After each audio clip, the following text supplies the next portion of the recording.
Thanksgiving. Thank you. A question about this tragic shooting in Washington, D.C. U.S. officials say that the suspect worked very closely with the CIA in Afghanistan for years, that he was vetted, and the vetting came up clean. He went cuckoo. I mean, he went nuts. And that happens too. It happens too often with these people. You see them. But look, this is how they come in. This is how they're standing on top of each other, and that's an airplane.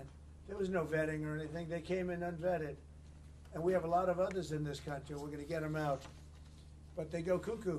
Something happens to them. Your DOJ IG just reported this year that there was thorough vetting by DHS and by the FBI of these Afghans who were brought into the U.S. So why do you blame the Biden administration? Because they let them in. Are you stupid? Are you a no. stupid person? Because they came on a plane along with thousands of other people that shouldn't be here, and you're just asking questions because you're a stupid person. And there's a law passed that it's almost impossible not to get them out. You can't get them out once they come in. And they came in, and they were unvetted, they were unchecked, there were many of them, and they came in on big planes, and it was disgraceful. And if you look, you'll see there was a law passed. It makes it almost impossible not to let them in, not to certify them, so to speak, once they come in. And they came in, and they shouldn't have come in. And frankly, the whole thing was a mess. The whole Afghanistan situation was a mess. It should have never taken place. If we're going to go out, and we would have gone out because I had everybody ready to go, we were going to go out with strength and dignity and precision, and we would have left from Bagram, and we would have kept Bagram, by the way, because of its very close relationship to China and where they make their missiles. But when you let the people come in by the thousands and thousands and thousands, they made a terrible mistake. But they were incompetent, yeah. Mr. Millionaire thoughts, billionaire dreams. I know niggas who played ball and gave it up for lean. Millionaire thoughts, billionaire dreams, but my account in overdraft, I'm about to scream. Rich man greed, A poor man prayers, every man bleeds. but look how God made us. Too many losses, it's only right that we win. Yeah, I made a promise I'm never gonna lose again. Under the Fair Use Act, these videos are for information and educational purposes, and I do not own the rights to any of these videos that are shown. All rights reserved to the original content creators. Yo, yo, yo, yo, yo. What's going on? It's your boy SL550, and this is the Never Gonna Lose Again podcast. So, I'm taking off on the weekends, but I'm like, I didn't go live yesterday. It was a long day. I was tired. I'm like, man, I don't feel like going live today. So I said, you know what? I'm going to go live. You know? So here I am. We're going to talk about a few things that's going on. Everything really surrounding, Trump saying that he wants to get rid of all the executive orders that Joe Biden did with the autopen. Don't know if this is just him talking or making some type of thing to make people feel, I don't know. Because I don't see it. I don't know if it's going to happen. You know what I mean? I've been doing a little research on it. And it's something that's never been done. So, I mean, why is it going to be done now? Does it make sense? Of course. Of course it makes sense. But, it just seems like a long shot that's going to happen, Also, we're going to get into him wanting to, what was it with the protective status of people and all of that. Like, Ilhan Omar in Minnesota, all this fraud. We're going to go over that. We're going to tap in with Paralegal Institute. We're going to go over this specific case in Minnesota where this Democratic judge overturns a jury's decision. Is crazy, bro. The stuff that's going on in America, bro, it's just absurd, bro. And at this point, it's just by design, bro. They want all of this chaos. They want all of this MAGA versus this Republican, Democrat. It's too much, bro. And then I'm just seeing, I don't know why, but this last 2 weeks, I've been just seeing like this very large effort, very large, effort. I don't know if it's just because of the things I search or what it is, if it's the algorithm, but it seemed like everything is anti-Muslim right now. You know, and I know it's Muslims that's associated with a lot of stuff that's going on. So to a degree, I get it, but I don't know. It really bothers me when you know you got all of this concerted effort to try to, you know, bash Islam as a whole, and it bothers me. Even though I know most people are just talking about these specific Muslims, groups like Hamas and Al Qaeda and stuff like that, but it's the way it's put out there. And for me, as a Muslim, and the way I look at things, a lot of it is lies, but in propaganda. And the average person doesn't know that. You know what I'm saying? You grow up on what you grew up on, and that's fine.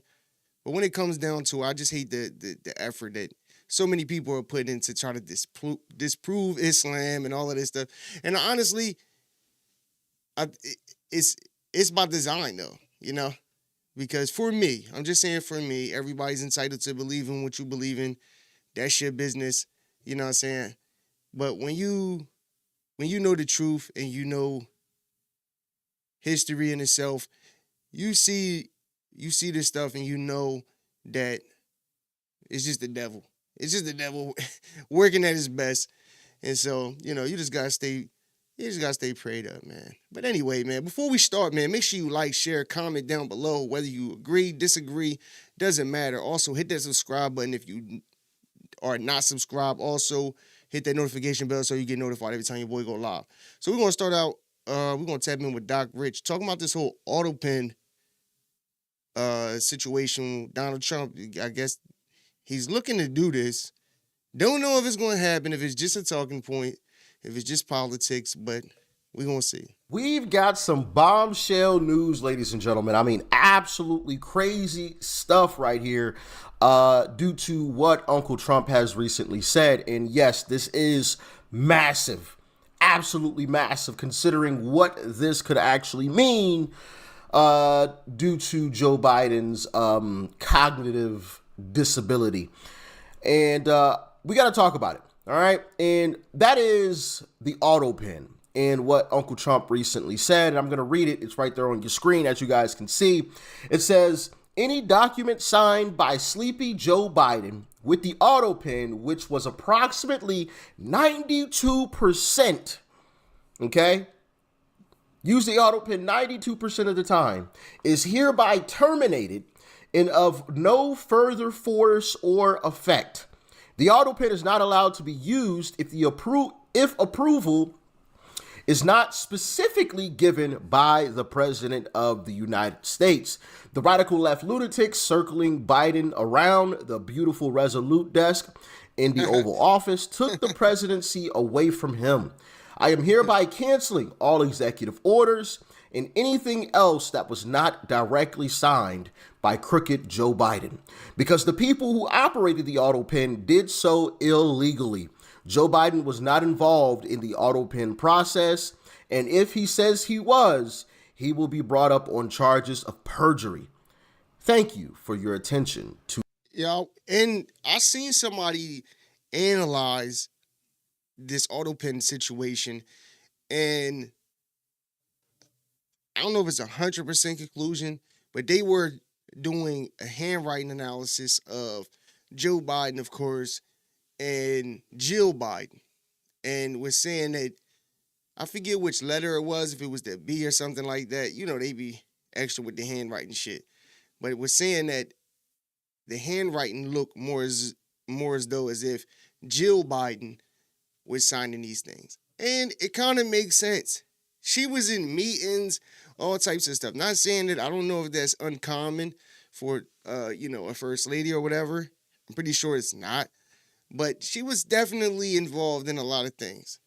And it wouldn't shock me if Jill Biden, she looks like one of them motherfuckers that husbands start getting dementia and shit. She just starts signing shit.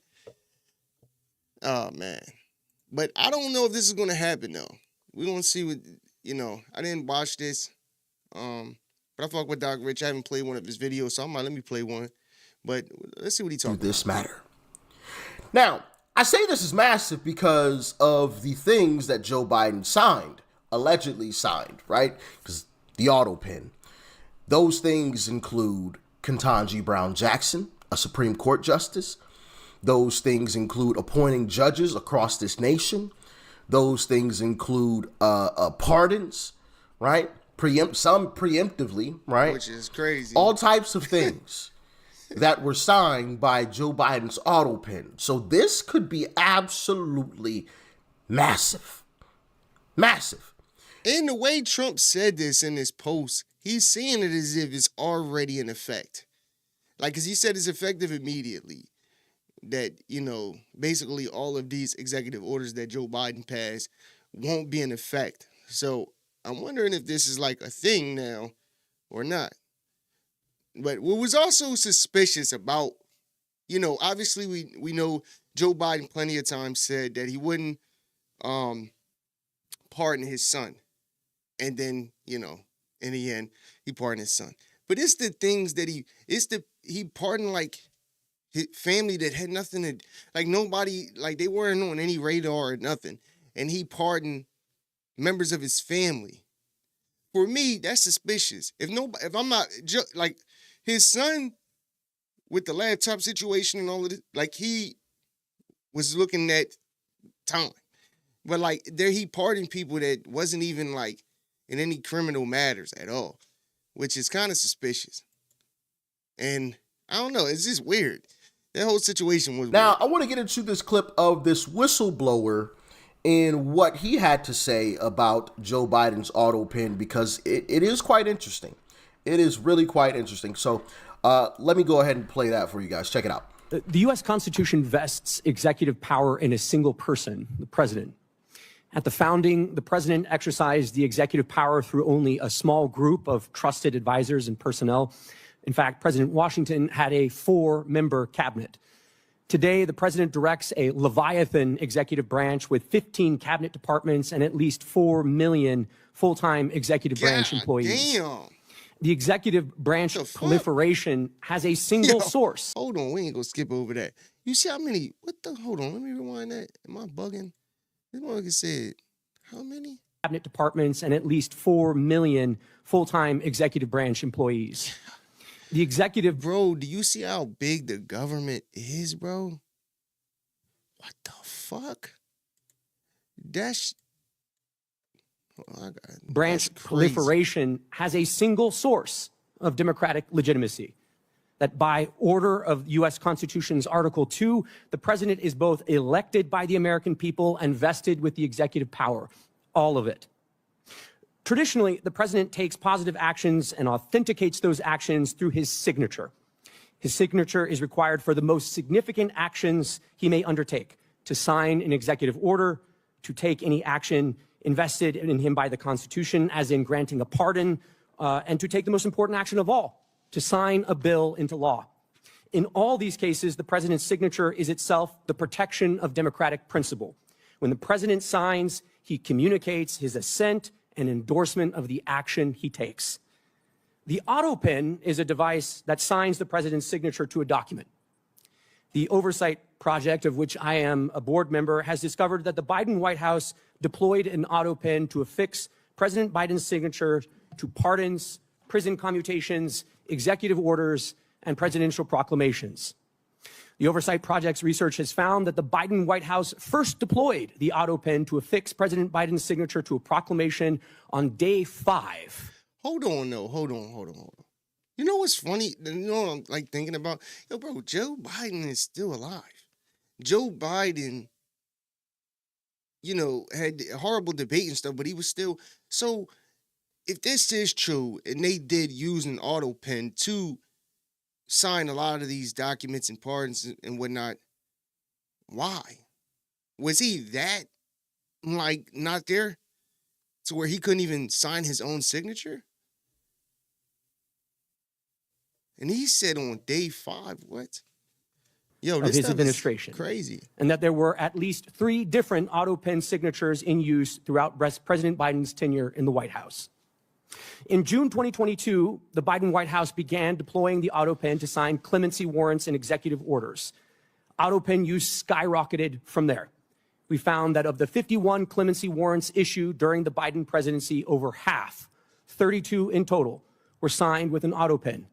And these include some of the most controversial acts of clemency of the Biden presidency, including death row commutations and the preemptive pardons of members of the Biden family, Dr. Anthony Fauci, General Mark Milley, and more that were issued in the final days of the Biden presidency.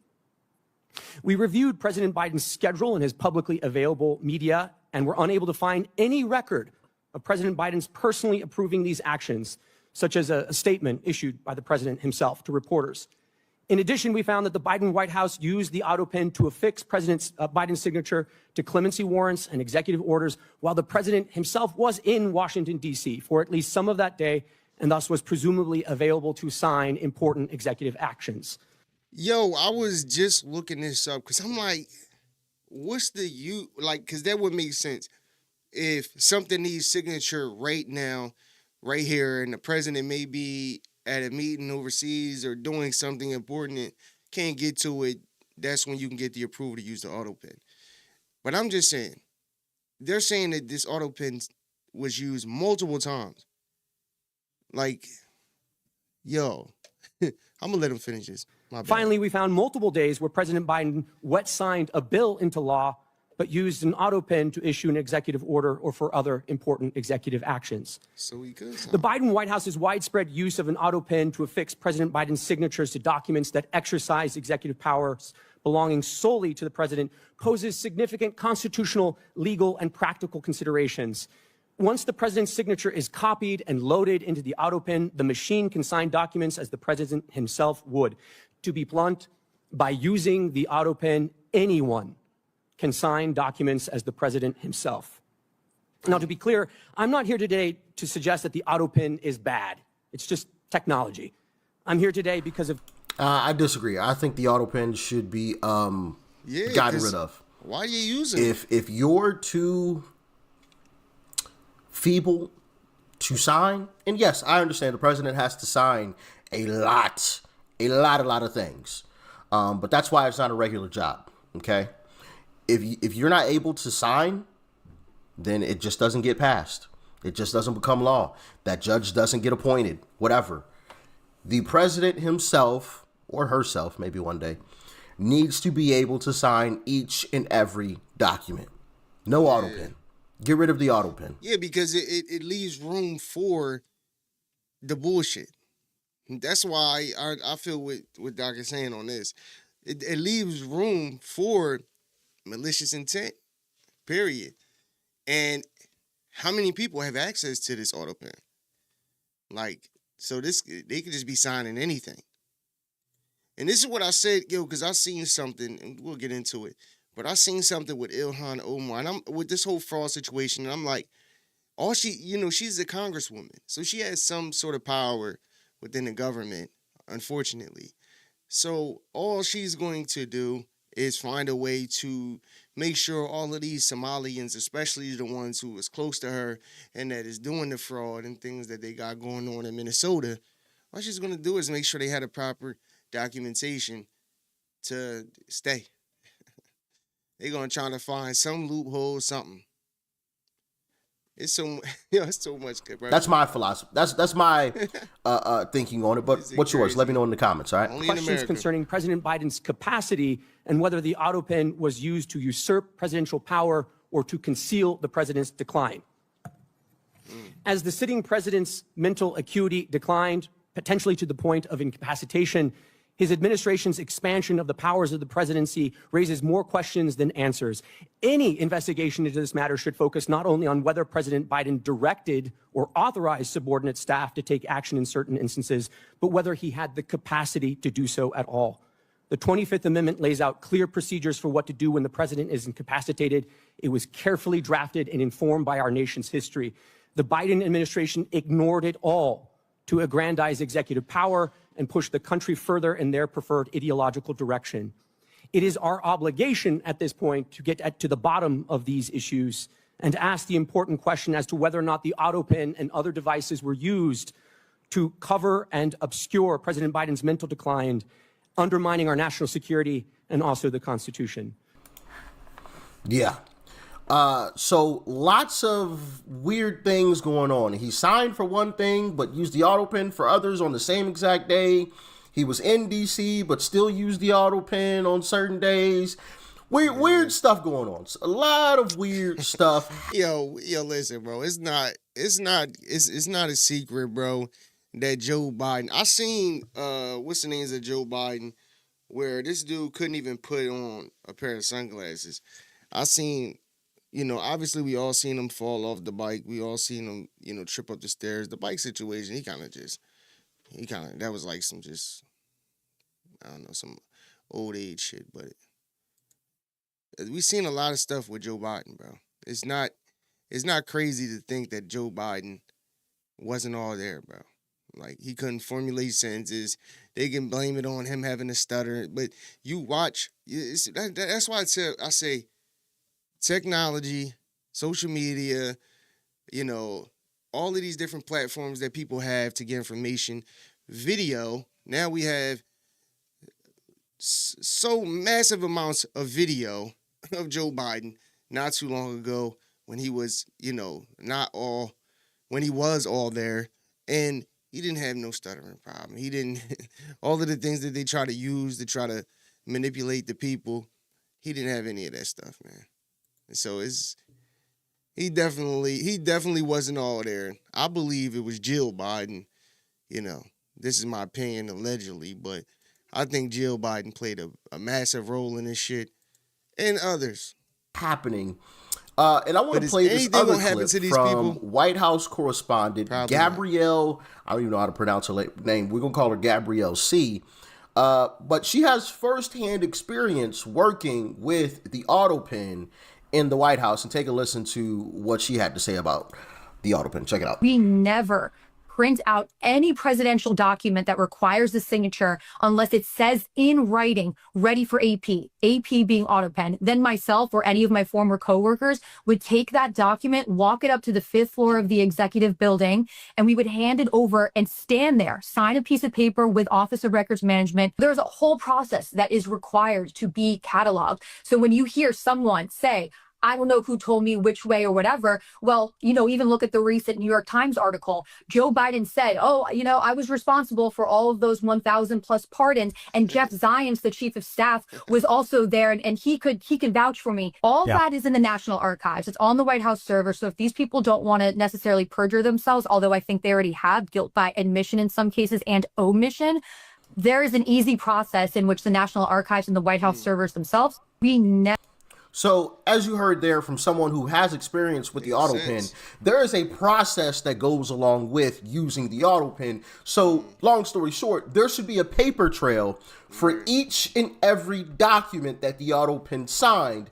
And if there isn't the paper trail, then things are going to be null and void, and some people may be going to prison.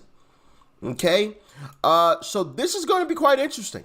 And I want to read something that Nick Sorter said. I'm going to throw it up on the screen. He says, huge. President Trump may be angling to nullify DEI judge appointments made by the Biden White House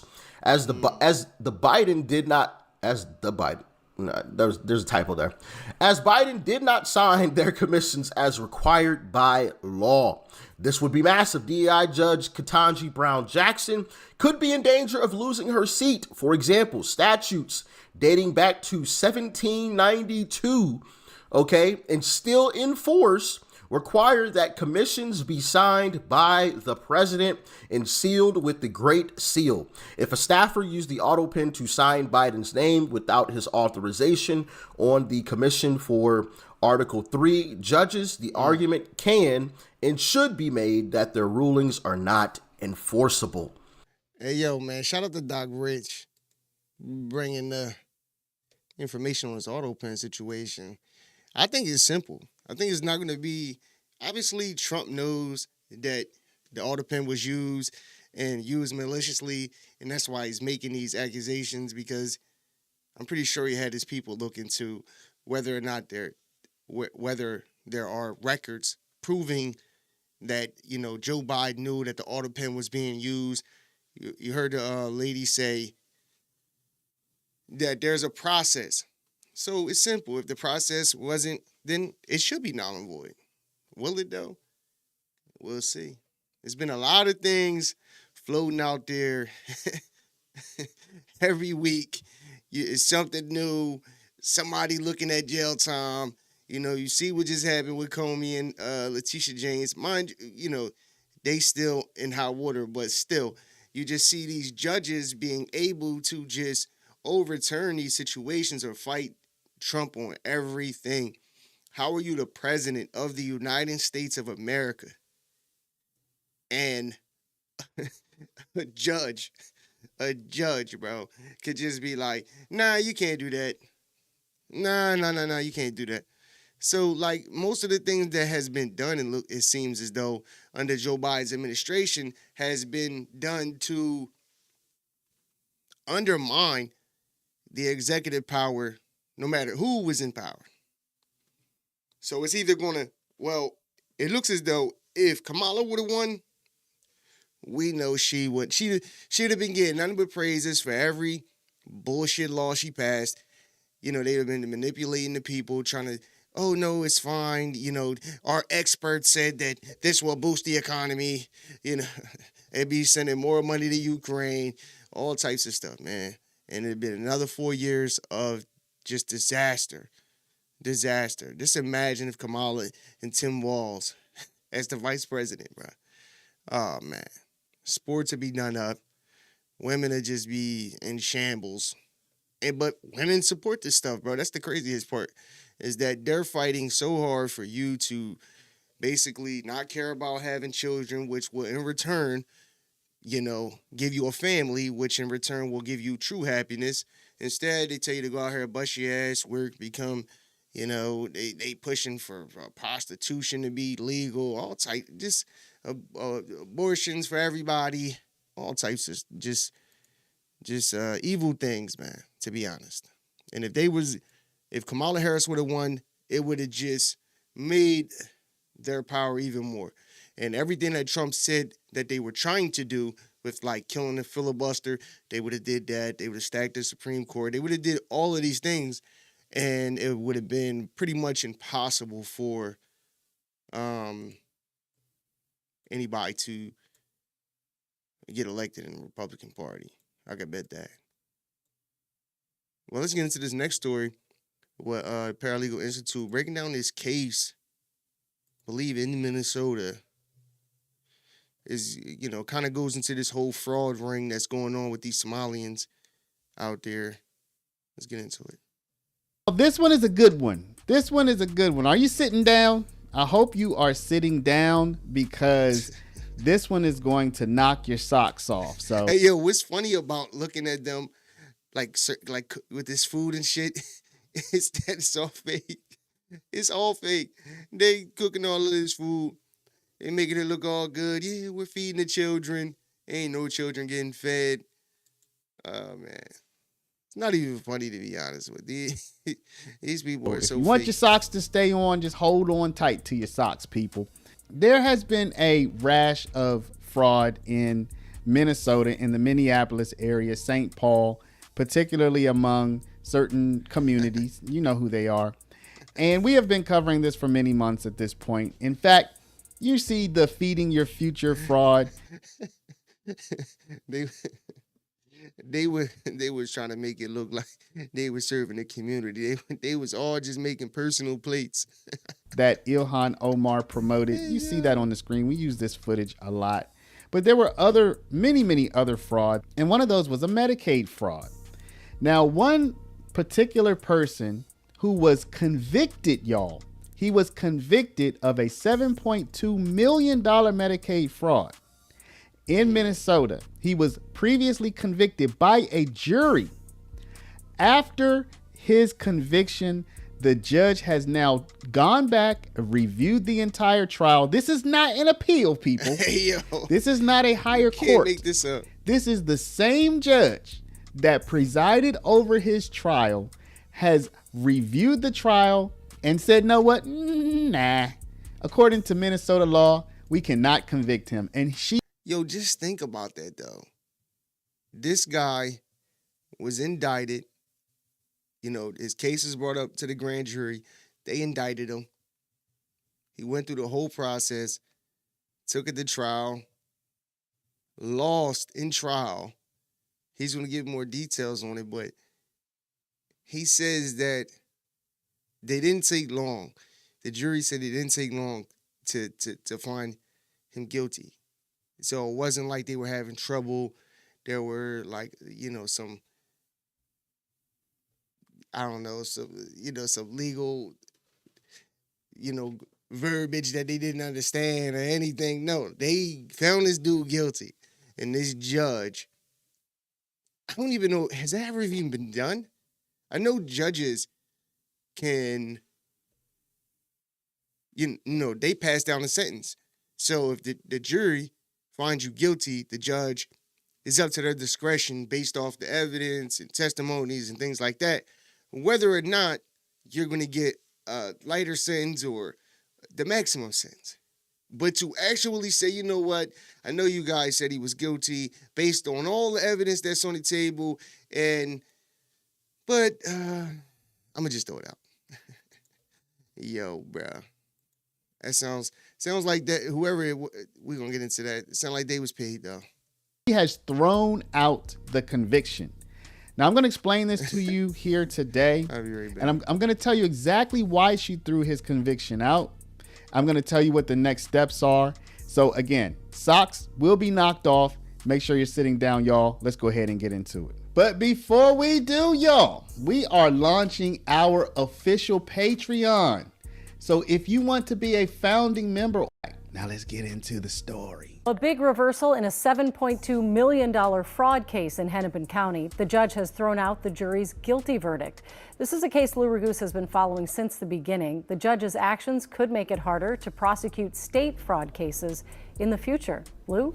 Julie, it's extremely rare for a judge to reverse a jury's verdict in a criminal case. Jurors I spoke to today told me it was not a difficult decision to find Abdi Fattah Yusuf guilty in a Medicaid billing scheme, and they're surprised by this development.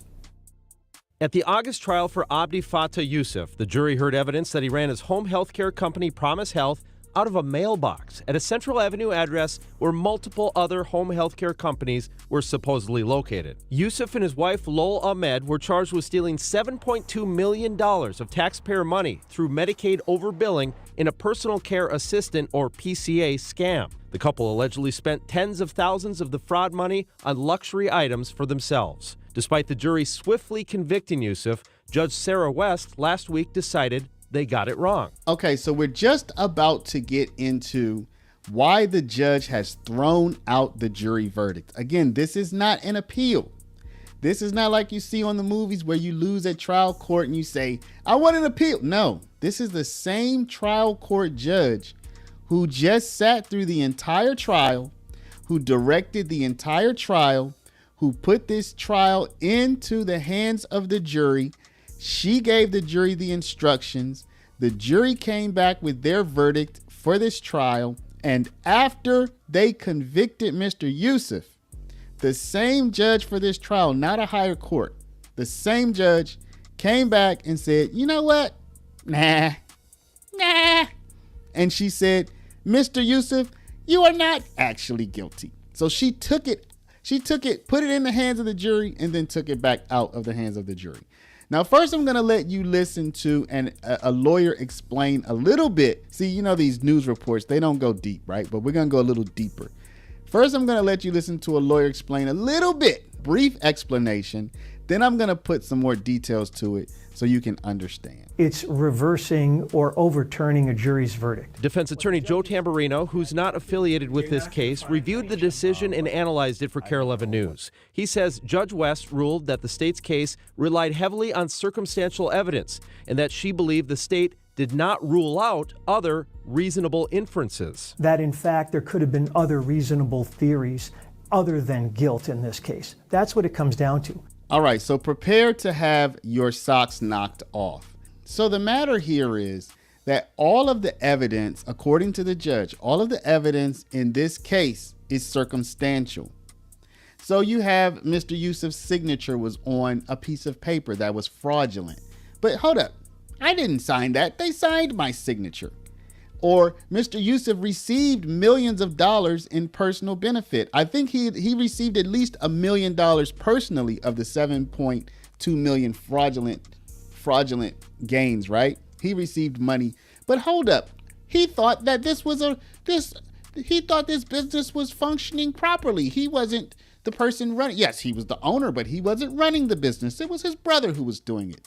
His brother didn't tell him about the fraud. So let's talk about different ways, y'all, that the judge says that Mr. Yusuf may have indirectly involved without his own knowledge, even though he was receiving at least $1 million worth of gain. So first of all, his brother Muhammad Yusuf, so Abdi Yusuf is the person who was convicted. His brother Muhammad, he was the one who controlled the operations and the fraud. And he didn't tell Abdi. He told Abdi everything was going just fine. So Abdi didn't know. Just because Abdi's name, this is number 2, just because Abdi's name was on documents doesn't mean that Abdi even knew his name was on documents. Abdi was out spending his $1 million that his brother gave him. He didn't know that they were falsifying his signature. Just because Abdi, this is number 3, just because Abdi's the owner and profited doesn't mean that he had any criminal intent. He left this business in the hands of his broham. His broham was doing all the fraud. Yeah, he kicked Abdi some money because Abdi expected to get paid from legitimate business, not from fraud. So you see how this is going, right? So basically, Abdi, the person who is now off the hook because the judge has ruled that he's not guilty, his entire defense, after he's convicted, he's still defending himself, and the judge agrees with him. He's like, look, everything that the prosecution presented about me at trial, yeah, all of that stuff is true, but I didn't have anything to do with any of that. I didn't have any criminal intent in this. I had a business. I let my brother run it. He ran it in a fraudulent manner. I thought everything was good. I expected there to be profit because it's a business. He gave me profit, which I would expect from a legitimate business. He's kicking me my munagi. Everything's good. Next thing you know, y'all hit me up with this whole fraud scheme thing. I had nothing to do with that. The judge bought it. Y'all, and she let him off the hook. Despite the ruling, even Judge West wrote that she is troubled by the manner in which fraud was able to be perpetuated at Promise Health. I was stunned. State Representative Kristen Robbins, chair of the House Fraud Prevention and State Oversight Committee, says she's now reviewing if any state laws need to be tightened. We want to strengthen state law so that we can get prosecutions out of these cases, because clearly a jury thought he was guilty. They could just rob $7.2 million and a female judge. Bro, most of it, listen, bro. Sexist, we can call it what you want. But you only seeing these things with women judges that I've seen. I may be wrong, but I'm just saying. Remember the woman who, not too long ago, who helped the illegal immigrant escape out her chamber? Like, yo, bro, what's up with these female judges, bro? They out of control. Like, I'm not even shocked that this was done by a female judge. I'm just being honest. I don't know if they're just, I don't know what it is, bro. It's crazy, though. That this dude, like, it didn't take a jury. These are laymen. These ain't even people who understand the legalities as much as the judge does. They even looked at the evidence and said, man, this nigga guilty. And said he was guilty. Now, I looked it up, whether or not this has ever happened, because I'm like, I never heard of it. And it says, yes, a judge can overturn a jury's verdict in specific situations, although it is rare. This is typically done through a judgment notwithstanding the verdict, or a judgment of acquittal. In a criminal case, a judge may do this if they find the verdict is not supported by the evidence, was based on a misapplication of the law, or in rare cases, if it was excessive or inadequate. So, I don't know. They say it's rare. So, this is one of those rare moments It's so convenient. Anyway, let's move on from this story. I just wanted to show just how insane these Democrats really are, bro. And you're seeing a lot of this go on. People are just, look at all the stuff that's happening. You know, the people that are just letting out of jail and committing these crazy crimes, setting people on fire and all types of shit. And you have these judges, and listen, it may just be coincidence. It may be. I don't know. It may be. And maybe there's some men judges too. I don't be seeing them, so I could be wrong. So don't hold me to that. But even with the female who just got set on fire, the guy that did it, this one particular female judge, black lady, let this dude out. I think it was like 70 times or something like that. Some crazy number. So it is crazy, man. But anyway, let's get on to the last video with Brian Maxwell. My guy, if you're not tapped in, tap in with him. And make sure you hit that like button for me. Also subscribe if you're not subscribed. Let's get into this next joint. He go into detail about this Afghan guy who shot these 2 National Guardsmen. And we know now that one of them did make it, the female, and I believe it was a female and a guy. The guy's in critical condition. The female did make it. And I'm playing this because he's giving more detail on everything. But this is a prime example of why Trump is going after Joe Biden's executive orders. All of these things that are happening is making him take people's,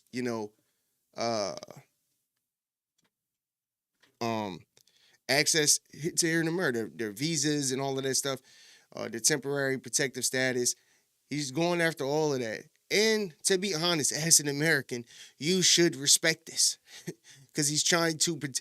You got to understand something. Millions of people have came. The number is nobody really knows the exact number, but they know it's millions.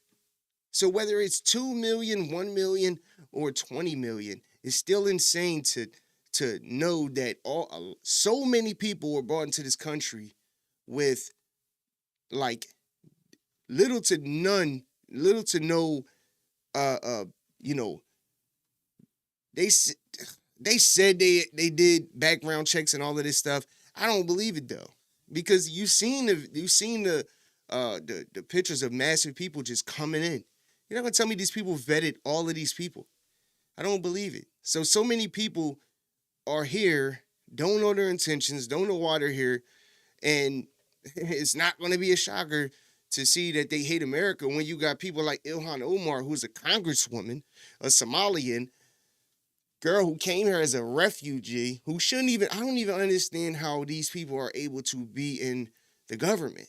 I think that in itself is a national security risk, because you can't expect people to come who are from a whole nother culture, right, to come here and love this culture like it's their own, and you see that with Ilhan Omar, bro, she doesn't truly love America. She's not truly American. She's representing her country as, she should, in a sense. You know what I mean? Even though she should be represented in an American way, but she doesn't, bro. And she's not even blatant. She's not even hiding it though. She's out in the open about how she feels, And I seen a clip of Candace Owens kind of, and I get it. She had a video or something, and they said they misinterpreted the video for her to made it look like she was talking about like basically like she was using the U.S. government to basically funnel money back to her country or something like that, or something about her interests basically aligns with her country and not America or something. But kind of found out she really ain't said. But that's neither here nor there. The things that she's involved with shows you that she's not.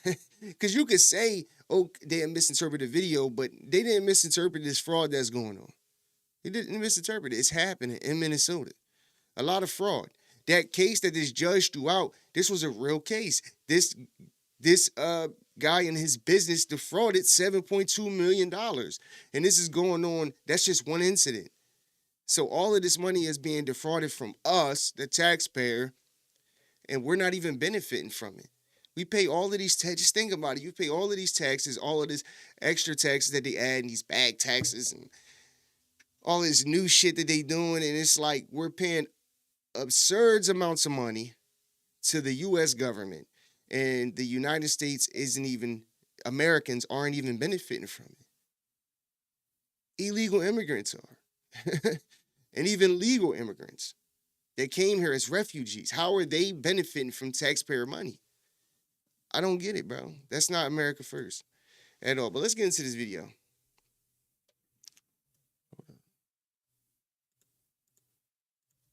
By now, I'm sure you heard of the unfortunate incident in D.C. where a radical illegal immigrant from Afghanistan decided that he was going to go out and attempt to take the lives of 2 National Guardsmen. One was fatally shot, and that was Sarah Beckwith, who joined the military in 2023. The one that's still here is Andrew Wolf. He's in critical condition. And prayers, Most High God, please, let your will be done with Andrew Wolf. Prayers for his family and prayers for Soldier Beckwith's family. But what I found in researching this information was mind-boggling. And I'm going to share it with you, and I'm going to tell you right now, full disclaimer, you're going to see some video that is extremely graphic. You're going to hear some things that are extremely terrifying and angering. The only thing I ask is that you don't take it out on every Muslim or Afghan or illegal immigrant you see, because everybody isn't bad. And it's unfortunate that the Biden administration's decisions have put us in this situation that they knew it was going to be almost impossible to dig out of, especially when you got these radical left-wing states that are fighting the government to keep these people here. And then you got brainwashed liberals who don't realize, fools, they're in your state. They killing your people. They taking your jobs in your houses. This ain't happening in red states. But they're so brainwashed with this whole vote blue no matter who BS that they can't see what's really going on. But we're going to break it down in this video, so please stick with me. So as you see right here, because we're going to go over the vetting process and everything, this is going to blow your mind. And wait till you see what another illegal immigrant Afghan did. It's just going to blow your mind. So CIA confirms alleged DC Guard shooter worked with the agency's paramilitary units in Afghanistan. So that's right. This individual was trained by the CIA. Matter of fact, he worked with the group of the Kandahar Strike Force, which is a subset of the CIA. So we've got somebody that has taken the life of one U.S. military member and almost taken the life of the other one that were trained by a U.S.-based organization. This is crazy. And I think we know what may have helped trigger it, and I'm going to show that to you too. But it says right here, I'm going to read just a little bit of this. The suspect admitted to the U.S. under Biden's Operation Allies Welcome had served along U.S. forces in Kandahar, officials say. Federal investigators have revealed that the Afghan national accused of ambushing 2 West Virginia National Guard members near the White House on Wednesday previously worked with the CIA-backed paramilitary units during the war in Afghanistan.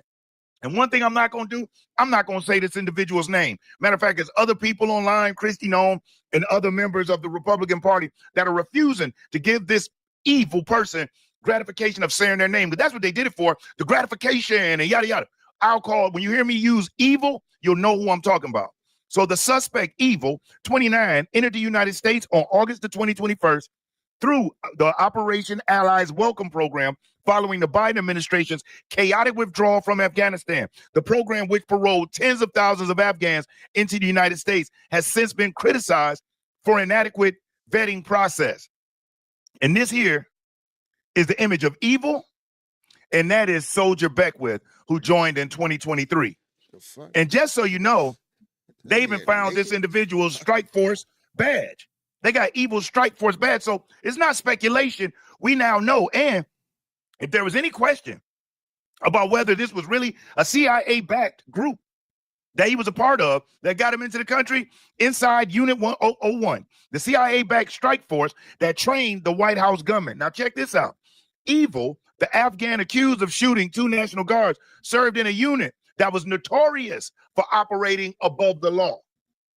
So you know what that means? They took things into their own hands. Same thing he tried to do here. And here's what's really crazy. Hold on, was this dude fighting with Americans in Afghanistan against his own people?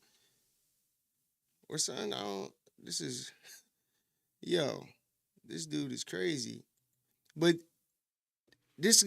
my thing is, when I hear this though, it just goes to show you the level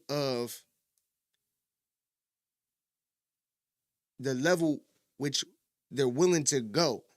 They're willing to team up with you, act like they are, helping. Even possibly, it seems as though he was part of this force that was with Americans in Afghanistan.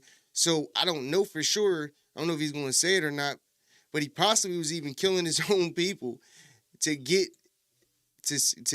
in the United States. That's what it sounds like. I may be wrong, but if so, that's crazy. Awesome reporter, journalist. Check him out on X. He always breaks a lot of stories. But the Soros-linked NGO World Relief funded the settlement of the National Guard shooter, Evil, in Washington State from Afghanistan. World Relief has received U.S. taxpayer dollars through USAID. The same NGO has worked with pro-migration and open borders groups in recent years that are heavily backed by George Soros. So I'm hold on. Hold on. The Soros-linked NGO World Relief funded the settlement of National Guard shooter. Funded the settlement. His settlement in America? The National Guard shooter in Washington State from Afghanistan. Oh, okay. So the Soros link. So the NGO is under the Soros, one of his Jones. He got massive different NGOs and foundations and all types of stuff. Funded his settlement in Washington State. That's where they said he was based at, from Afghanistan. World Relief has received U.S. So this is the other evil part of all this that we're paying for. We're paying for it, bro. We're giving tax dollars to these NGOs, to these people who don't mean America no good. How is that even possible, bro? This is crazy.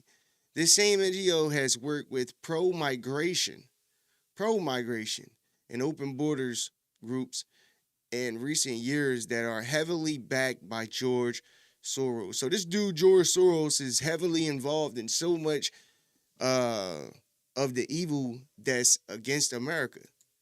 And it's a lot of people who are getting money that are in the government from George Soros. And this shit. I'm sure you know this, but for those who may not be familiar, NGO stands for non-government organization. Yeah. And what do we know? Backed by Soros, which is World Relief. And the USAID, and remember, Trump would have stopped that. That was the Democrats' personal piggy bank and slush fund. Remember, I said, bro, my bad for cutting it off. Remember, I said, this is why they're mad. This is why they're mad about the money being, cut. Trump stopped the money in USAID and other departments in the government. And this is why they're really angry, even more with Donald Trump, because he's not a puppy. He doesn't want to go along with, their little radical, propaganda that they're pushing. And that's why they're very mad at Donald Trump, bro. And looking at stuff like this, it's like, what the fuck? Yo, our money is going to countless. Just think about this. The hatred that the Middle East has for America comes from wars that technically have nothing to do with us, but we involve ourselves in it because of allies, right? And we're paying for these wars. We're paying for these wars. So when people be out in the streets protesting about a genocide and all that, just know that we're paying for it.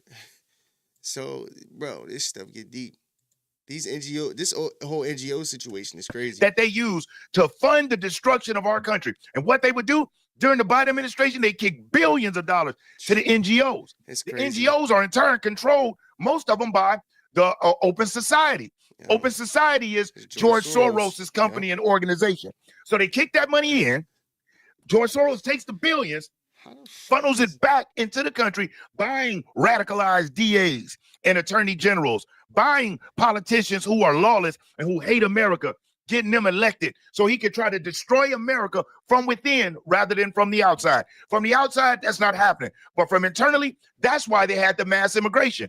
That's why they encourage people to protect their culture and practice their culture and wave their flag. We all know that in years past, if you came into this country, you had to be loyal to this country. You could practice your customs in your house. But as far as when you out and about walking American streets, you better show that you was loyal to this country or go back where you were. Every nation acts like that. You're not in Saudi Arabia waving American flags on the street. They'll cut your head off.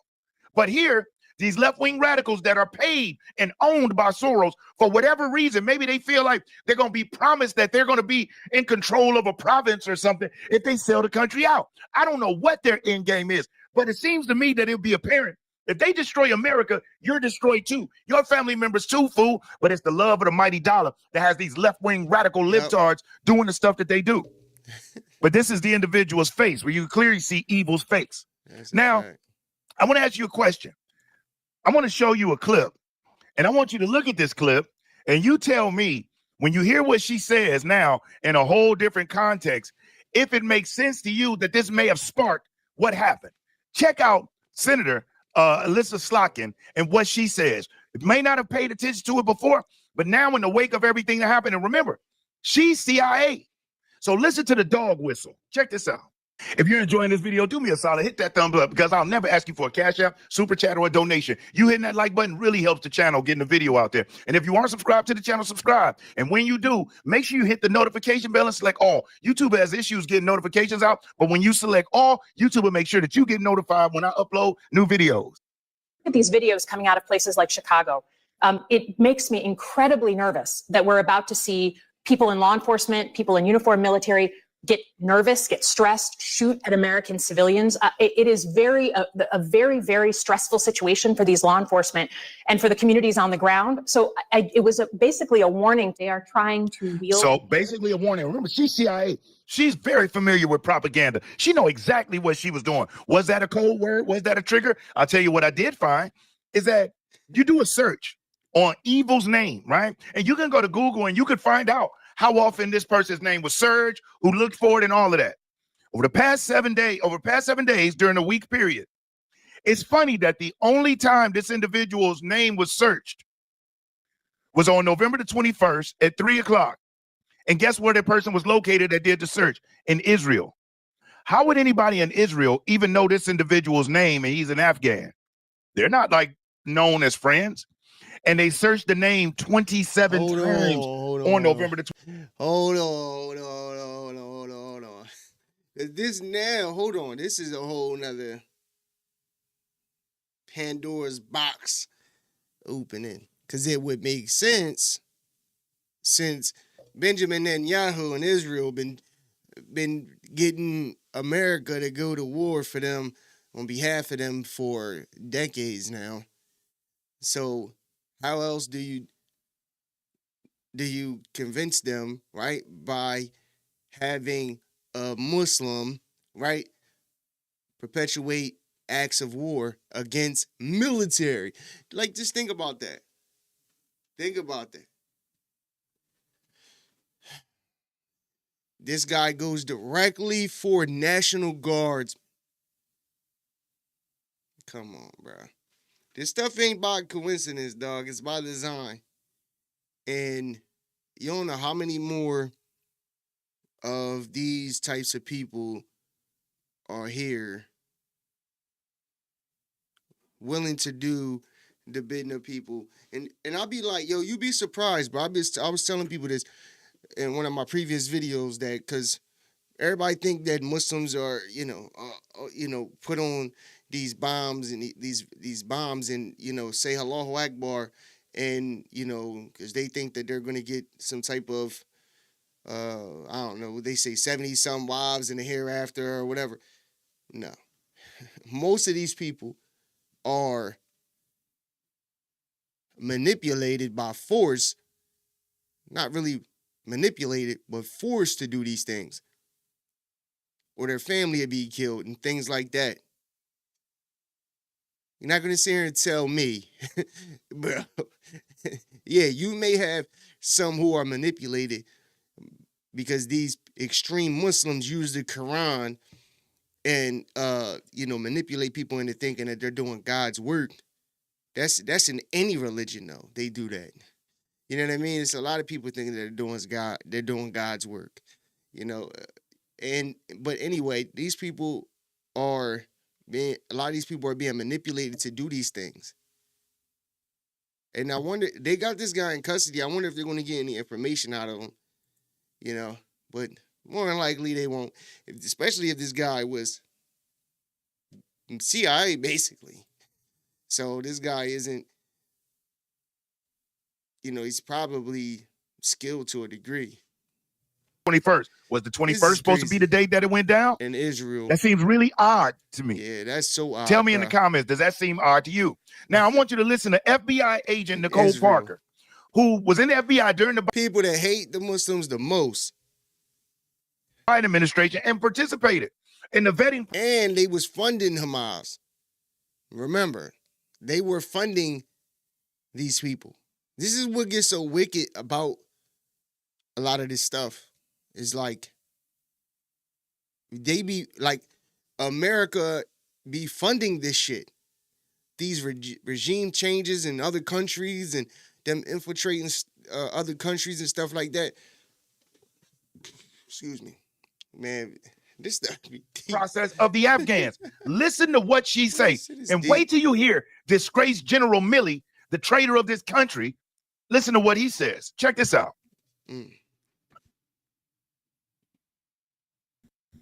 So Kellyanne, first of all, I'd like to share with the viewers, you know, we talk about this vetting process, and Stephen Miller is exactly right, as is President Trump. And I can tell you, as someone who was working at the FBI during that catastrophic withdrawal from Afghanistan, there was an alleged vetting process that went on under the Biden administration. And let me explain to you what that consisted of.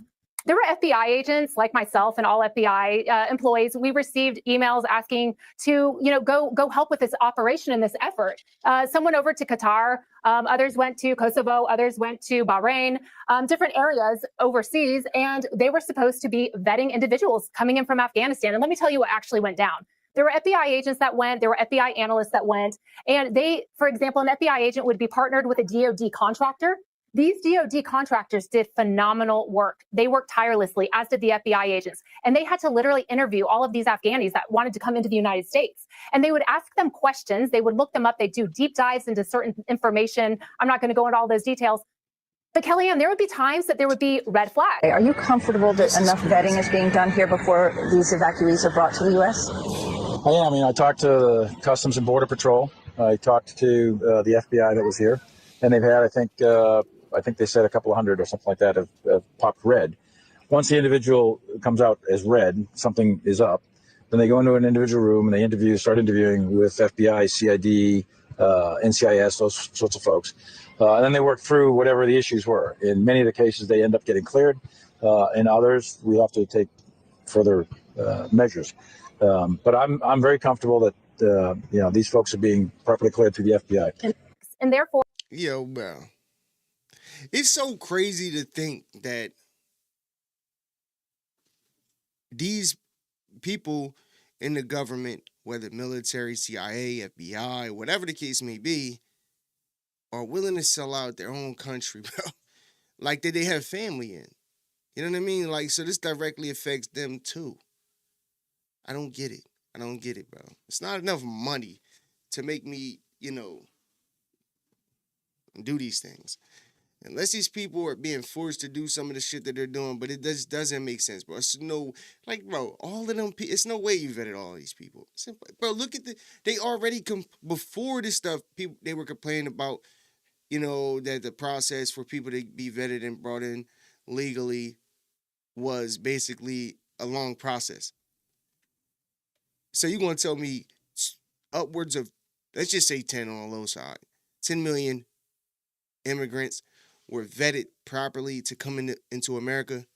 Yeah, okay.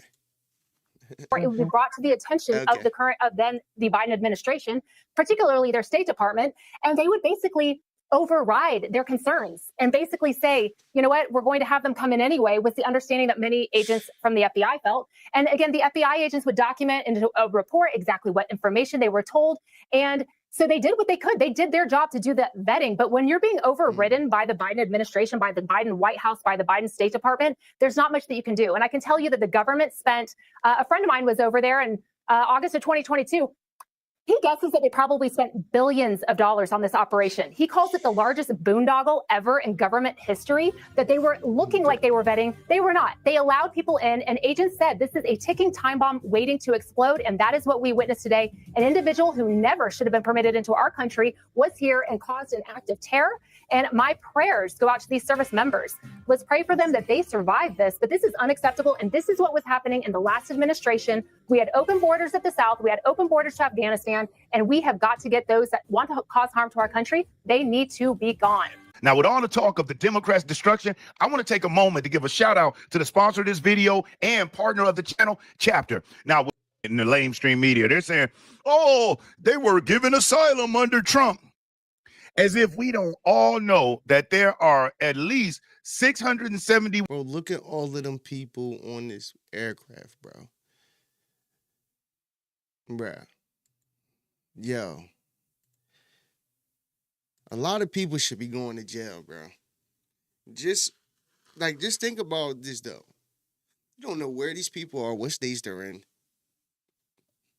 what's their agendas, when they're going to get the code. And this is why I said that this is the scariest part about, them not winning this election, is that over these last 5 years, we have witnessed the lengths that they're willing to go to seek control. And one thing they don't want to happen is they don't want Donald Trump to achieve his goals to make America great again. They don't want him to achieve that, because they need to get back in power. They need to control the people and what's going on, bro. So you don't know what's going to happen, but I will not be shocked. I will not be shocked to have another unfortunate 9/11 type of situation happen, or even a COVID type of situation to happen. You just don't know with these people, bro. We are living in, we have always, it's always been evil on this planet, and things going on that's just, cruel and crazy. But as a 36-year-old man that's, I deal with logic on a regular basis, and just looking at these situations, and now sometimes you got to step back and, you got to get both sides too to shit to better understand things. And then you got to look at other sources and history and all types of shit. So you can get a better understanding of what's going on. But this is why I tell people, this stuff is bigger than politics. It's a whole agenda at hand that's way bigger than we can even fathom. All of this stuff that mainly a lot of people are arguing are minute, situations that ain't even the top 3 issues for these people at all. They're just all just mass distractions, and that's it. So and you're being filled with so much information every day, all day, whether it's on YouTube, Facebook, Instagram, TikTok. It's crazy.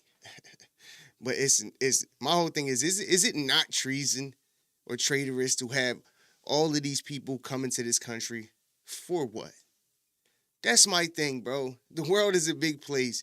These countries that these people are coming from, listen, it's not America's fault that you happen to have, weak leadership or bullshit leadership and shit like that. But they live in these big countries, and most of the stuff that people be saying, don't even be true about how they're living in a lot of these countries. They're actually living pretty basic and regular, but they want to make it seem like they're living in these complete shitholes and all of that stuff, like when it's just not true. So this stuff is way bigger than we can fathom, and it's definitely scary times. And just knowing how many people that they let into this country, and even when you take the national security risk out of it, right? Even when which is huge, that's just huge, right? Because you just don't know. Any day, something tragic can happen anywhere in the United States of America because of this national security risk, right? But even when you take that out of it, the ramifications from all of these people being here, period, just from a economic standpoint, is crazy. It's just crazy. Like as if America doesn't already have its own issues, own problems. You let millions of people here. Like, we talking about possible 2 states, 2 New Jerseys worth of people into the country. Come on now. And then knowing that they already, are making technologies to, with the whole reproductive health and vaccines and things like that. You heard, I played the clip of, even Brian Maxwell played it too, with Bill Gates talking about how the population, is XYZ, and if we do good with reproductive health and vaccines, then we can lower that number by 10 to 15%. So they want to lower the population, but yet they're going to let in all of these, the stuff that's going on, you can't even make it up. You can't even make it up, bro.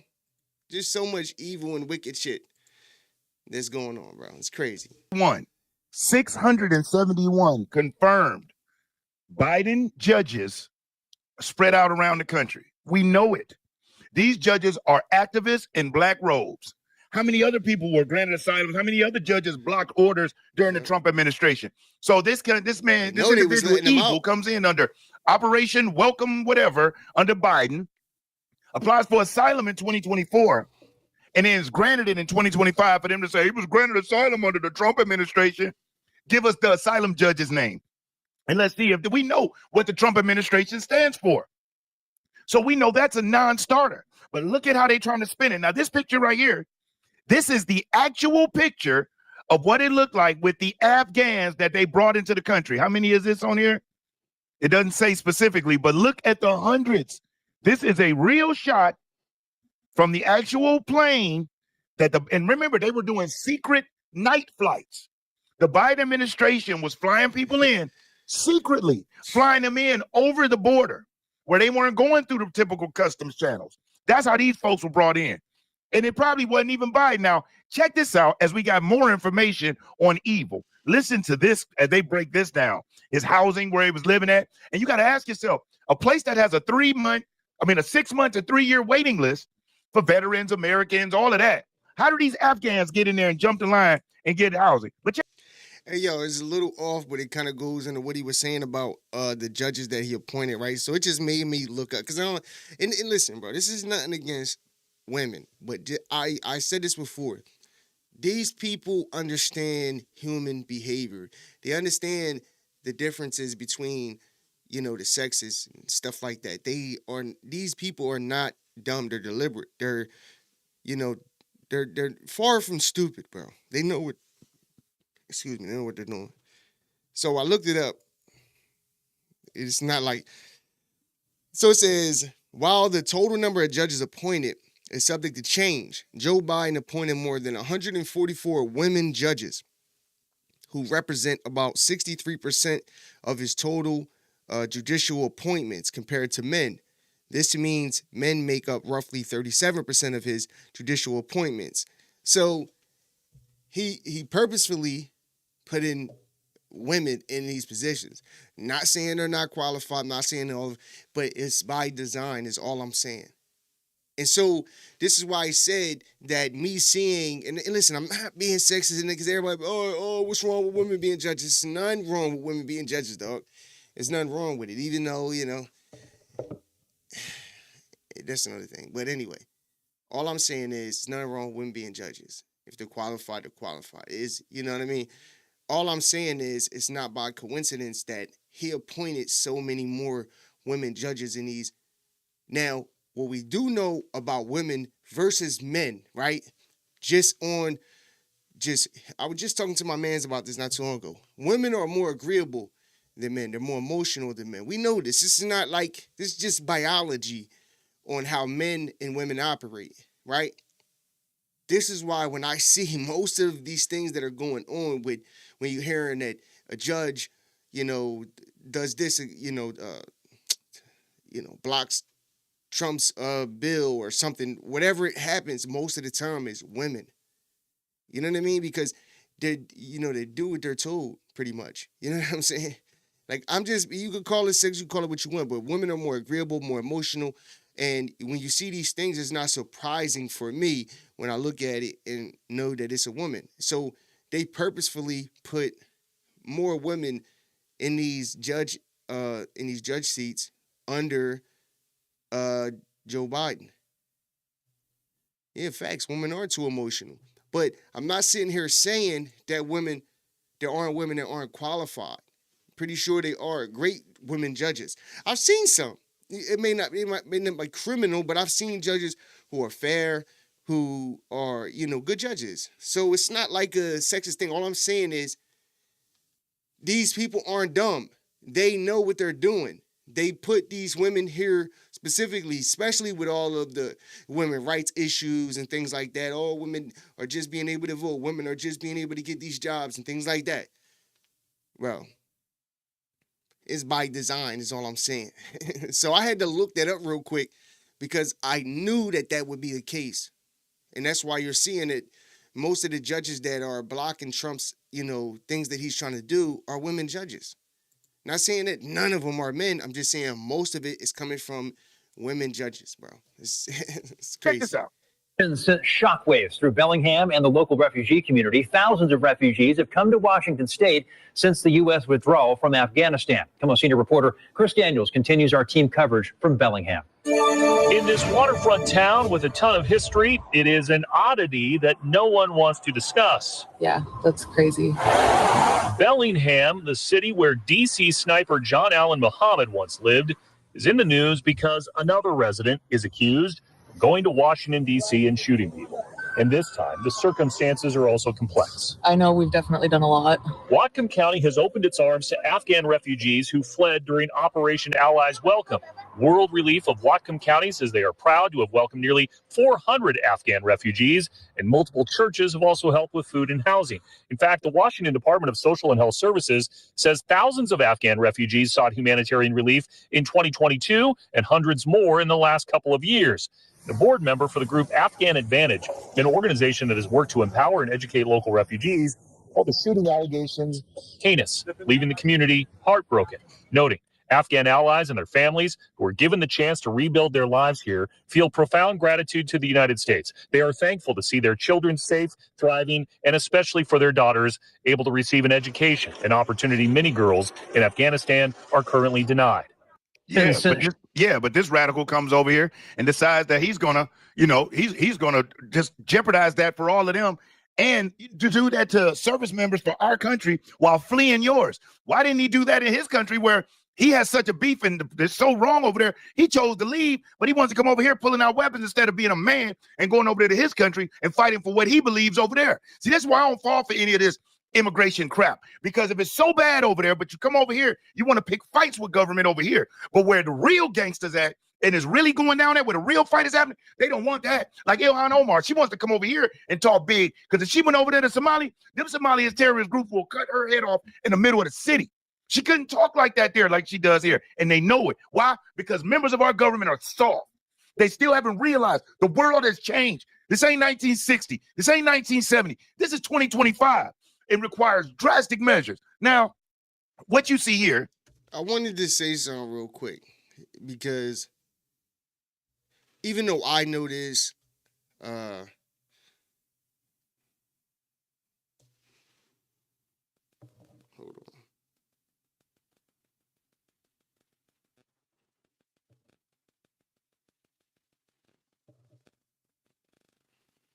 Even though I know this, I hear a lot of people say this, bro, and they always, I don't know why. Well, I know why, it's propaganda, but they always make it seem like as if, women in Muslim countries are oppressed.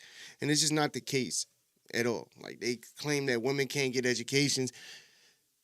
I seen something about this a while ago on the news or something like that. It was in one specific place, right?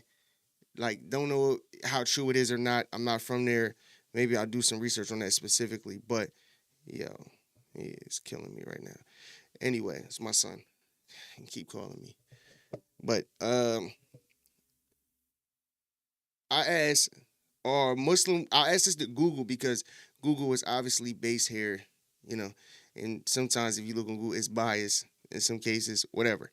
So I asked, is Muslim women not able to get an education in Muslim countries? No, Muslim women are generally able to get an education in Muslim countries. That right there, I should just end. Google is even telling you that the statements that people make, and that's why I say a lot of stuff is propaganda on Islam. Being honest.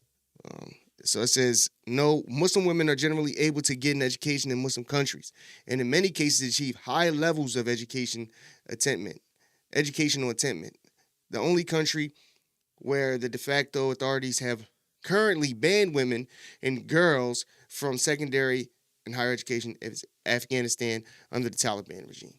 So just in Afghanistan, under the Taliban, under obviously an extreme Muslim group of people, women aren't able to get an education. So, but they make this as if this is a Muslim thing where women can't get education, where, you know, they don't have no rights in the home and stuff like. It's all lies, bro. It's all lies and propaganda. I'm just being honest with you. Why? Because I'm Muslim and I know this. I know women have rights. Women have a lot of rights in Islam.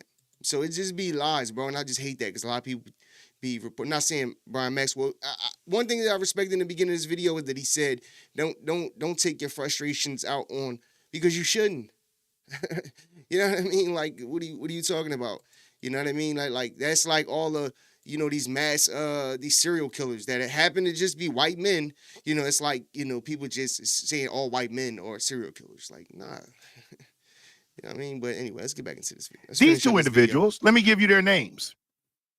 This is Stanley and Valerie Creighton from Bellingham, Washington. Let's take another look at them. Now, these are two wealthy leftist radicals, okay? And here's what they did. They allowed that individual that we are calling evil to live in their home when he first got here. And guess what else they did? They did a fundraiser for him. They did a GoFundMe to raise tens of thousands of dollars for that evil individual while he was living in their $2.7 million home with his wife and 5 children. They said he was an awesome guy and they love him. This is the home that they all lived in. I'm not sure if you can see that. Let me pull that up there. This is the $2.7 million home that they housed him in and took good care of him. That's evil. That's the home that they lived in. You see the separate compound quarters and whatnot inside the house. And these are the left-wing radicals. And as you saw, they also attend what was that? No Kings rallies and crap like that. That's how insane these people are. And since that time, they've been exposed. Laura Loomer did a great job. They had deleted their social media. Look at them at a No Kings rally. Look at her resist. But you will. Oh, so this was an inside job. It was an inside job. They was probably like, listen, you know, we've been taking good care of you. You know, we're gonna take care of you while you're in there, but we need you to do a job. That's what it sounds like. Allowed, housed, aided, and abetted a terrorist in our country. And you want to talk about no kings? These people are deranged. If we had a king, they would have been executed by now. The fact that they're not shows we don't have a king. But the fact that he didn't execute them allowed somebody that these radicals sponsor, took care of, and love to execute members of our armed forces. You see the insanity in that? And these people love going over to Colorado, Minnesota, Washington. These Northwest states are so radicalized, it's not even funny. Oregon. Now, this video here, let me just give you a word to the wise. Viewer discretion is advised for what you're about to see. This is another example of another Afghan immigrant here in this country and how they show their gratitude to America. Remember, viewer discretion is advised. This video is graphic. Check this out. You're obviously right there. You are not. Today's so what I'm asking for is you to identify yourself. White people, you lied for 25 years. You brought me to this country. Listen, American, take it. I take this with you, okay? No.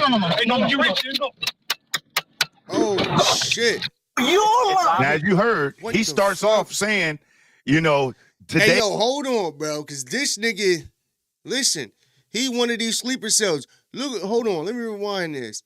Yo, look at how he took this gun out and started letting this shit go. This dude is trained. He's not. Yo, look at this. He's trained. It's obviously right there. Look how he grabbed his gun. So what I'm asking for is you to identify yourself. He said you gonna learn the game. He said you lied for 25 years. So this is. Hold on, let me say this before I play this. This is how these people truly feel because of Israel, Benjamin Netanyahu and stuff like that. And, our political leaders, going over to their country, fucking with them, all types of shit, right? So what he's saying, I'm not sitting there saying what he's saying is, it's understandable. I'm saying that this is how these people truly feel. So it's traitorous knowing the things that you've done to these people and their countries and stuff like that. You brung them over here. He said this. You brung me over here. And now you fucking with me or whatever the case may be. I don't know if they got legitimate reasons to fuck with him. But that's how these people feel. So letting them in here is a major national security risk. I'm just saying. Muslim or not, bro. You lied for 25 years. You brought me to this country. Listen, American, take it. I take this with you, okay? No, you rich. See, now as you heard, he starts off saying, today is the day. I'm not gonna play the whole video, but listen, right there. So what I'm asking for is you to identify yourself. So he has a problem with white people. He has a problem with America, and he already was premeditated saying today was the day. But guess what? Another Afghan radical that decided he was going to unload on the police. That's what's happening with these folks that they brought in. Now check this out. This is in Hamtramck, Michigan. This is near my hometown. Again, try to hold back your anger. Viewer discretion advised. Check this out. تا وقتی که انشاءالله این کاخ سفید را حسینیه نکنیم فریادمون همین است که مرگ بر آمریکا.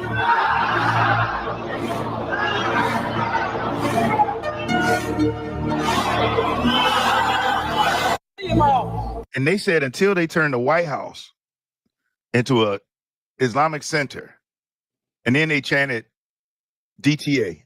I won't even say it out of my mouth. DTA. This is the level of insanity that these Democrats have in this country. Now check this out and tell me, do you recognize anything? Now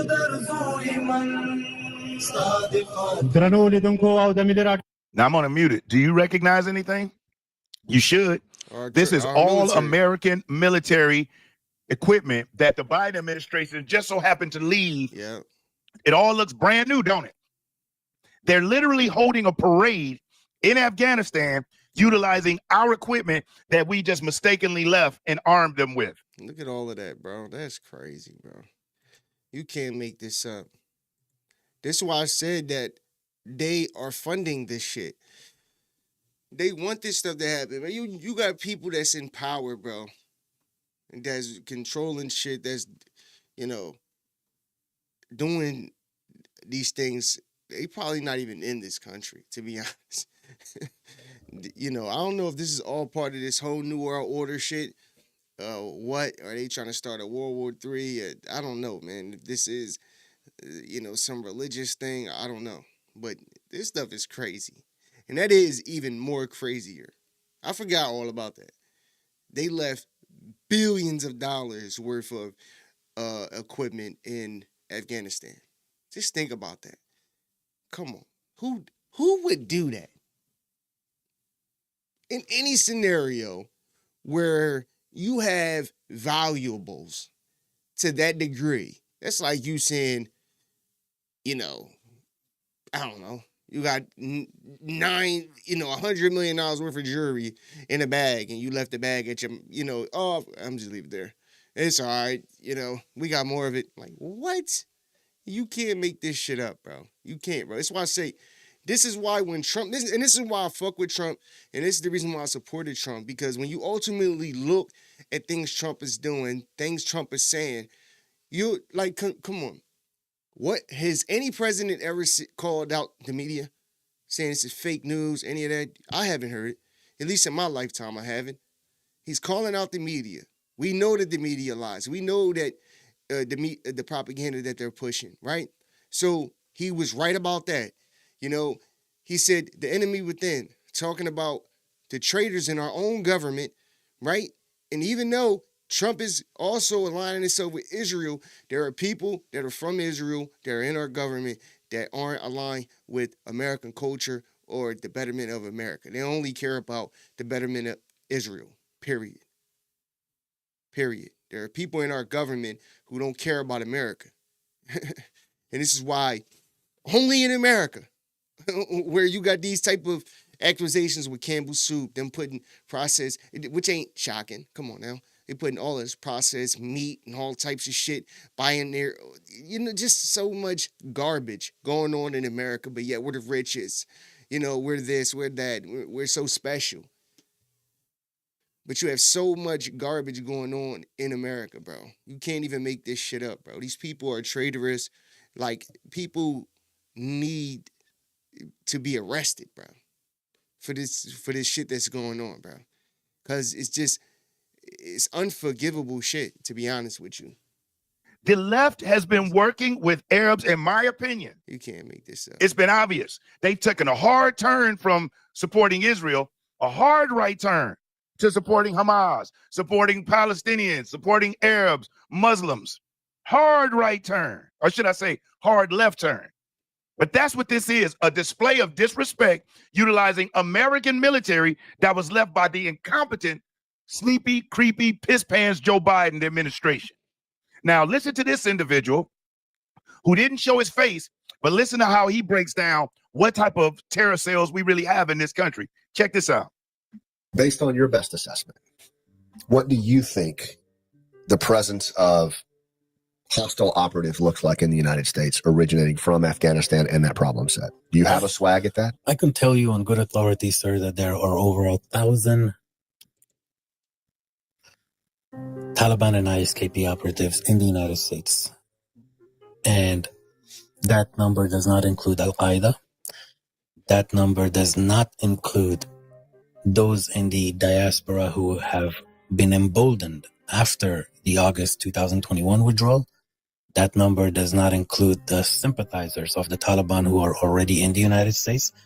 What I'm talking about, this number is just deep cover operatives, actual jihadists, known terrorists in the United States right now. Speak to the capability of those operatives. What are we talking about? Are these amateurs? Are these, the guys that swung on the bad monkey bars in the training camps? Or what are we talking about here? Probably not best. It's probably not wise to talk about their capabilities because maybe those guys don't even know that we know who they are. But I will tell you, they have more training than I do. They have not more than you do, but a lot more than I do. Okay. In warfare. Explosives making. Tactics. Some of them trained by the United States. Based on your... Wow. So as you see, this thing gets deep. Now, Fox News does a great job of really going in depth as far as on the process and what's going on with what went on with this individual. Check this report out. To show you, he was part of this CIA-backed elite Afghan unit. And this right now shows some details where they operated in Afghanistan, but also the vetting process. Supposedly they went through biometric screenings, in-person interviews, which is very interesting. And Lockenwall's connection here, he was assigned to this O3 unit, recruited and trained by the CIA to fight against the Taliban. This group, also, Rebecca, known for their brutality and called death squads. So you take that last point there that I just said, right? That they're known as these death squads, quite brutal. And that this man also went through a one-on-one interviews so we understand. What's your takeaway there? Could something have been missed in that process? No. Well, it's very disturbing, and this is such a tragedy. We're going to learn more, but I'm reminded that in 2011, an Afghan Air Force colonel walked into an office at North Kabul Airport and blew up 8 U.S. Air Force service members and a contractor. That was an ally. The risks here are just very, very large. And that's why I'm really glad the president is going to go and look at other cases, and we must keep an eye on this radicalization of Islam and this threat that, frankly, now is inside our borders. You know, there's been reporting that those who knew the suspect when he was younger say that he had mental health issues because of what he witnessed in Afghanistan. So you got to wonder, without painting all of the people who are here from Afghanistan with one brush, whether or not there are others, though, who could possibly be suffering the same type of issues. So they want to try to say that this person had PTSD and all this stuff. No, he's radicalized, and they knew it. That's why they wanted him here. It seems to me like that's why these other countries are unloading prisons and insane asylums. That is a fact. That's not a lie. That's not President Trump being hyperbolic. That's real. Yeah, man. Shout out to Brian Maxwell, as per usual. Guy giving us the latest and the greatest. Yo, bro. Scary times to be in America, bro. Just being honest. And it's like really not to like try to scare people or nothing. It's just what it is, bro. The large amounts of people, the money that's being defrauded from our government is astronomical. You can't even fathom this shit, bro. It's actually insane, man. And it's crazy because I see people online all the time, and it's regular. You know, they're going to support Democrats no matter what, you know. And these, you know, politicians who are traitors to the country, who obviously don't care about America in general, happily push propaganda on a regular basis, lie on a regular basis, bro. These people are, it's crazy, bro. It's crazy. Because I just look at things just like, you know, it's no way, bro, from Obama till now that people all of a sudden want all of these immigrants in the country. Right? This is all of a sudden, oh, no, we got to have all of these immigrants in the country. So we know it's to keep power and all this. But look at the level, like I said, the levels that they're willing to go to in order to seek power. They were willing to let all of these national security risks, all of these Afghans, all of these different countries, just let their people pour in. Don't matter who they are. We need a new voter base. We need to get back in there. And just and it's more to it too. It's a bigger picture that nobody's really painting. You know, I don't know what it is. The scary part is we're only going to find out, unfortunately, when the bad shit happens. And hopefully, you know, pull back and push back on some of this stuff. But it's going to be hard, though, and I only see it if Trump is able to get his agenda across and actually hold these people accountable, actually take people's, like, if you're here and you're at any level of risk, you got to go, period. And, you know, and this goes for the Muslims and all of that. That doesn't matter to me because, like I said, every brother ain't your brother. And every brother doesn't believe or interpret Islam the way I do. And the Islam I know is a beautiful religion. All of this, you know, jihadist talk and all of this stuff, that's all propaganda. That's all words to, you know, powerful words to play on for the people to make it seem like, you know, nah, this is just strictly, and it also is things that happen on this side too. You know, like, don't act. I hate when people, you know, and this is why I respect people who just keep it real. Don't act like America doesn't play a part in the evil. You know, America isn't safe from the bullshit. You know what I'm saying? I live in America. I love America. I'm more likely, unfortunately, die here, or fortunately. Depends on how you look at it. But that's neither here nor there. The fact of the matter is, America has played a vital role in a lot. So it's not shocking that you have people who hate America. And the blatant disrespect from, you know, Muslims allegedly in Dearborn, Michigan, saying death to America. Don't know how true that is. I couldn't even hear what they were saying. To be honest with you, that video was kind of like pushing propaganda a little bit because you didn't even hear anything. This is just words on the screen and just loud noise. I couldn't hear it. So me personally, if I hear what they're saying, I'm going to interpret it myself to see if that's what they were really saying, because we know the average person doesn't know Arabic. I'm not well-versed in Arabic myself. I do know some, but I'm not well-versed myself, so I would have looked into it myself to see if that was propaganda or if that was truly what they were saying. I try to find a better video than the one he showed. But, yeah, man, it's crazy, bro. It's crazy times in America, bro. And I don't know. We'll see what happens, though, man. But, yeah, shout out to Doc Rich. Shout out to Brian Maxwell, Paralegal Institute. For the videos for today, yo, this your boy SL550. Hold on. Before you leave, make sure you hit that like button, hit that share button. Comment down below if you agree or disagree on anything. I'm willing to debate. You guys want anybody that's in the podcast space, that's interested in politics, culture, sports, anything, you want to come on and, lock in with me. We do something together. Would love to do something. You can hit me at NGLA podcast at Gmail. But hope you liked the video for today. If so, hit that like button. It's your boy SL550. This is the Never Gonna Lose Again podcast. Until next time, I'm out. Millionaire thoughts, billionaire dreams. I know niggas who played ball and gave it up for lean. Millionaire thoughts, billionaire dreams, but my account in overdraft, I'm about to scream.